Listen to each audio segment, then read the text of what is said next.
Good morning. कशा आहात सर्व? अपेक्षा करते मस्त आणि मजेतच असाल. आज मी तुमच्यासोबत माझं जे रुटीन आहे रेग्युलर ते शेअर करणार आहे. अद्विकची स्कूल ही 9:30 वाजता असते आणि तो 8:30 वाजता वगैरे उठतो. तर त्याच्यानंतर मला त्याच्यासाठी टिफिन वगैरे बनवायचा असतो आणि त्याला रेडीसुद्धा करायचं असतं आणि त्याला रेडी करण्यामध्ये मला यांची हेल्प ही होत असते आणि केव्हा केव्हा मला एकटीला ते करावं लागतं. तसं तर most of the time me try करत असते की रात्रीच्या वेळीच जे काही घरामधलं सामान आहे अस्ताव्यस्त झालेलं तर ते जागच्या जागेवर ठेवायचं. बट कधी-कधी आपल्यालाही कंटाळा येतो, त्याच्यामुळं मग ते तसं राहतं. जास्तीत जास्त तरी हॉलमध्येच अद्विकचे खेळणे पडलेले असतात आणि सकाळी उठल्यानंतर पूर्ण हॉलमध्ये खेळणे असतात आणि कधी-कधी मी रात्रीच्या वेळी आवरून ठेवत असते.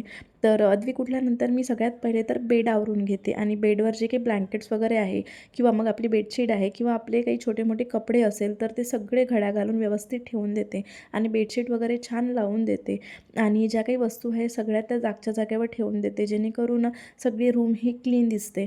जरी घर झाडलेलं नसलं तरी पण वस्तू जर जागच्या जागेवर ठेवल्या तर आपल्याला तेवढा घरामध्ये पसारा वाटत नाही. आणि त्याच्यानंतर मी किचनमध्ये आली आणि मग अद्विकसाठी टिफिन बनवायचा होता. तर मी सगळ्यात पहिले तर सकाळी उठल्या उठल्या फ्रेश झाले आणि अद्विकसाठी कुकरमध्ये आलू भिजत टाकलेले होते, कारण मला आज आलूचे पराठे त्याला टिफिनमध्ये द्यायचे होते.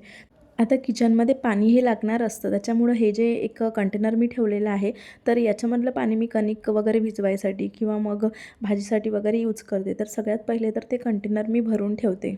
जनरली मी जे काही संध्याकाळचे आपले भांडे असते तर ते रात्रीच्या वेळीच घासून घेते.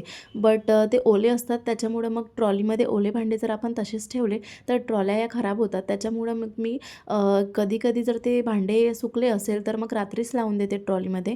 नाहीतर मग सकाळी उठल्यानंतर जेव्हा आपण चहा वगैरे बनवतो तेव्हा रिकामा वेळ असतो, तर रिकामं असं उभं राहिल्यापेक्षा ते भांडे वगैरे आहे ते लावून देते आणि मग जेव्हा चहा वगैरे घेते तर तेव्हा मग निवांत असं बसणं होतं. आणि आता चहापत्ती ही संपलेली होती, त्याच्यामुळं मग मी ते डबा वगैरे रिफिल करून घेतला, कारण जेव्हा संपलं तेव्हाच जर आपण लगेच रिफिल केलं तर आपल्याला जेव्हा गडबड असते तेव्हा आपल्याला ते पुन्हा पुन्हा डबे उघडून रिफिल करायची गरज पडत नाही. आज यांना कॉफी घ्यायची होती, त्याच्यामुळे यांच्यासाठी मी कॉफी केली आणि माझ्यासाठी मी चहा बनवला. जेवढी मजा चहामध्ये आहे तेवढी कॉफीत नाही, मला तरी असं वाटते. तुम्हाला काय वाटते? एवढे तुम्ही चाय लवर आहे का? कोण कोण आहे? तर कमेंट करून मला नक्की कळवा. त्यानंतर माझं काम असतं ते म्हणजे जो काही नॅपकिन असतो, आपण दिवसभर किचनमध्ये यूज करतो, आपले हात वगैरे पुसतो, तो नॅपकिन मी सगळ्यात पहिले चेंज करून घेते. आधी पण मी तुमच्यासोबत शेअर केलेलं आहे की मी एक बास्केटच बनवली आहे की ज्याच्यामध्ये मी जे काही आपले किचनमध्ये लागणारे नॅपकिन्स आहे तर ते त्याच्यामध्ये ठेवलेले आहे. त्यानंतर निवांत असं आम्ही दोघांनी गोष्टी करत चहा वगैरे, कॉफी वगैरे यांनी घेतली. मी चहा वगैरे पण घेऊन घेतला, कारण दिवसभर आपल्याला खूप कामांची गडबड असते आणि या गडबडीमध्ये आपण फॅमिली टाईम स्पेंड करणं हा विसरून जातो. त्यामुळं जो चहाचा टाईम असतो हा बेस्ट टाईम असतो आमच्यासाठी. तर त्या टाईमला आम्ही छान गप्पा वगैरे करून घेतो आणि इकडे मी पराठ्याची सुद्धा तयारी करत होते. तर सगळ्यात पहिले तर मी पेपर टाकते. मला असं वाटत आहे की पेपर टाकण्यापेक्षा जर मी कापड यूज केला तर ते जास्त बेस्ट राहील, कारण पेपर जास्त वेस्ट जाते. जरी एक पेपर मी 2 दिवस यूज करते तरी पण वेस्ट तर जातेच. त्याच्यामुळं आता मी नेक्स्ट डेपासून कापडचाच यूज करणार.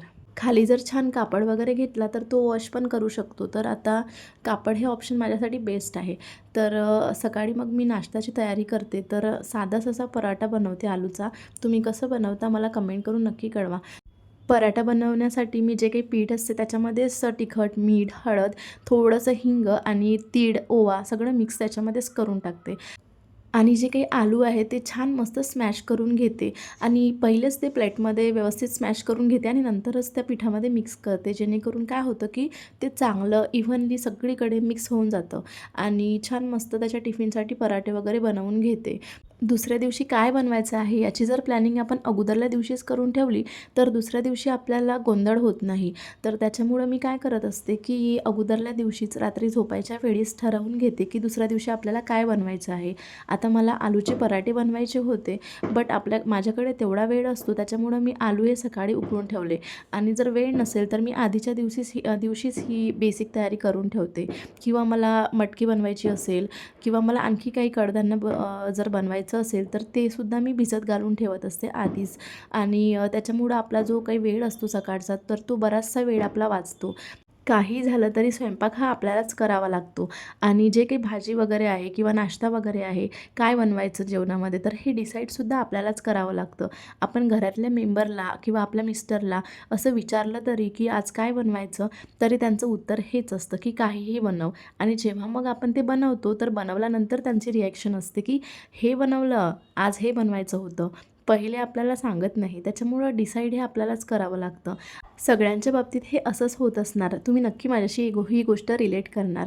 आणि अद्विक उठल्यानंतर थोडंफार मी त्याला रिलॅक्स होऊ देते आणि त्याच्यानंतर त्याचा ब्रश करून देते आणि ब्रश झाला की लगेच मग अंघोळीला घेते. म्हणजे कसं पटापट त्याचं सर्व आटपावं लागतं आणि जनरली तो करतो ब्रश, बट मी त्याला व्यवस्थित ब्रश करून देते. अंघोळ वगैरे झाल्यानंतर मस्त त्याला लोशन वगैरे लावून देते. छान मस्त त्याला रेडी करून देते. खरं तर हा व्हिडिओ मी आधीच पोस्ट करायला हवा होता, कारण हा व्हिडिओ मी टूरला जाण्याच्या 2 दिवस आधीच शूट केलेला होता. बट कामाच्या ह्याच्यामध्ये तो राहून गेला आणि आता लेट मी पोस्ट करत आहे. त्यामुळे साईडला तुम्हाला बॅग वगैरे दिसत असेल. अद्विकला रेडी करता करता 9 वगैरे वाजून जाते आणि माझे पराठे वगैरे तर झालेलेच होते, आटोपलेले होते. त्याचा टिफिन वगैरे तेवढा पॅक करायचा होता आणि गॅसच्या ओट्यावर जे काही सामान आहे तर ते सुद्धा उचलायचं होतं. अद्विक दूध वगैरे पीत नाही.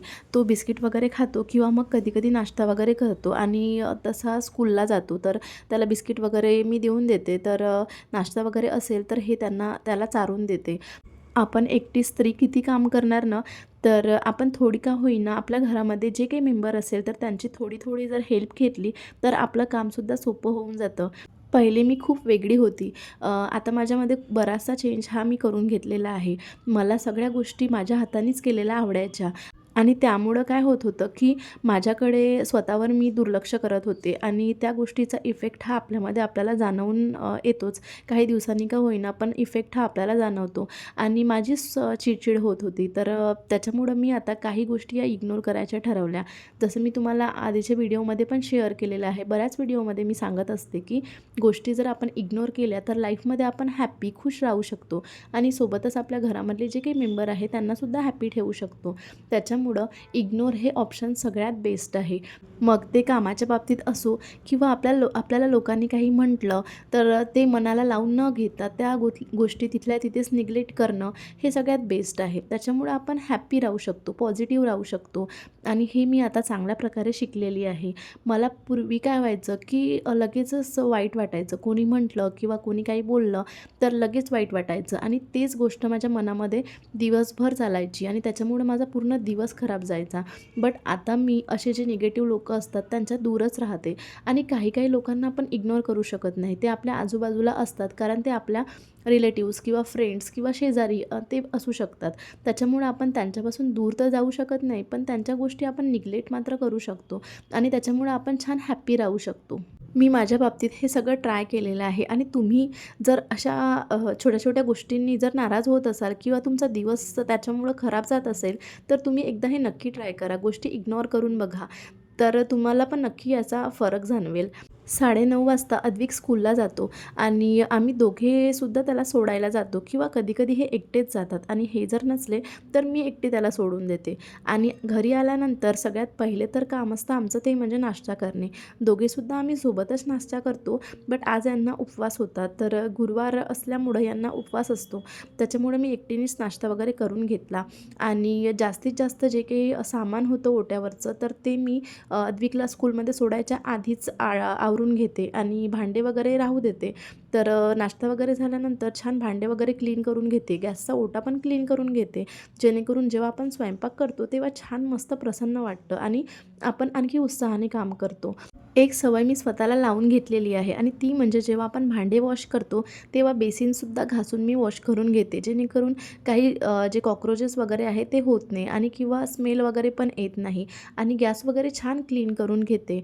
त्यानंतर छान मी अंघोळ वगैरे करून घेते आणि अंघोळ झाल्यानंतर सर्वात पहिले तर पूजा करते किंवा मग जर घाई असेल यांना जायची तर सगळ्यात पहिले स्वयंपाक आटपून घेते. पण देवाजवळ दिवा आणि अगरबत्ती तेवढी मात्र लावते आणि मग स्वयंपाक झाल्यानंतर कधी-कधी पूजा करते. तर असं थोडंफार जे रुटीन असतं ते चेंज होत राहतं. आज जेवणामध्ये मस्त बिट्ट्या वगैरे बनवलेल्या होत्या. तसं तर याच्यासोबत आलू वांग्याची भाजी पाहिजे होती, बट मी आज डाळ बनवलेली होती. आता 1:30 वाजला होता आणि सगळी कामे माझी आटोपलेली होती. तर इथेच मी आजचा व्हिडिओ संपवते. तुम्हाला तुम्हाला आवडला असेल तर सबस्क्राईब करायला विसरू नका. लाईक करा, शेअर करा, कमेंट करा. सो टेक केअर फ्रेंड्स, भेटूया नेक्स्ट व्हिडिओमध्ये. तोपर्यंत बाय.